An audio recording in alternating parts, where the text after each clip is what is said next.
2026 সালের বিধানসভা নির্বাচনের আগে তৃণমূল এবং সিপিএমের ভাঙনের ইঙ্গিত মিলল মেদিনীপুর শহরে সোমবার সন্ধ্যায় মেদিনীপুর শহরের এলআইসি মোড়ে বিজেপির উদ্যোগে আয়োজিত পরিবর্তন সভা থেকে শহরের 23 নম্বর ওয়ার্ডের প্রায় 50টি পরিবার তৃণমূল ও বিজেপি থেকে বিজেপিতে যোগদান করল গেরুয়া শিবিরে।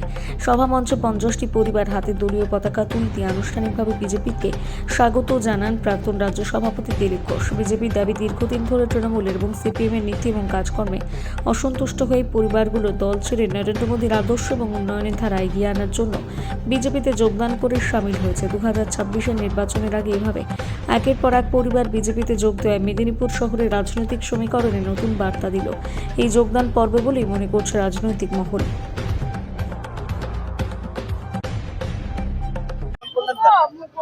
আমরা তৃণমূল থেকে বেরিয়ে বিজেপিতে এলাম, কিছু সুবিধা আমরা পাইনি, যা না পাওয়ার জন্য আমরা নতুন সরকার চাইছি।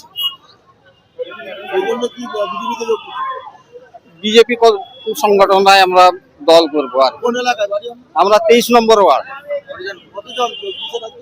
আমরা 1200 লোক ওইখানে থাকে, 1200 ভোটার। সেখানে 1200 ভোটার মনে হচ্ছে উন্নয়ন হবে। হ্যাঁ, হবে। চারিদিকে যা চুরি 50 জন হচ্ছে। ব্রহ্মানন্দ নায়ক। দেখুন, তৃণমূলের ভাঙন প্রত্যেক দিন অব্যাহত আছে।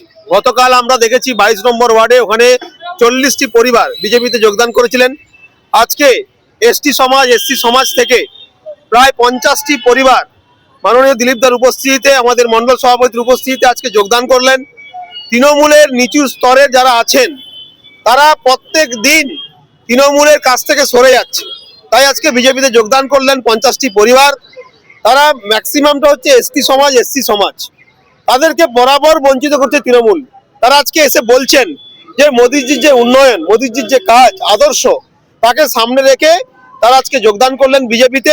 তাদেরকে আমরা ভারতীয় জনতা পার্টির পরিবারে স্বাগত করেছি।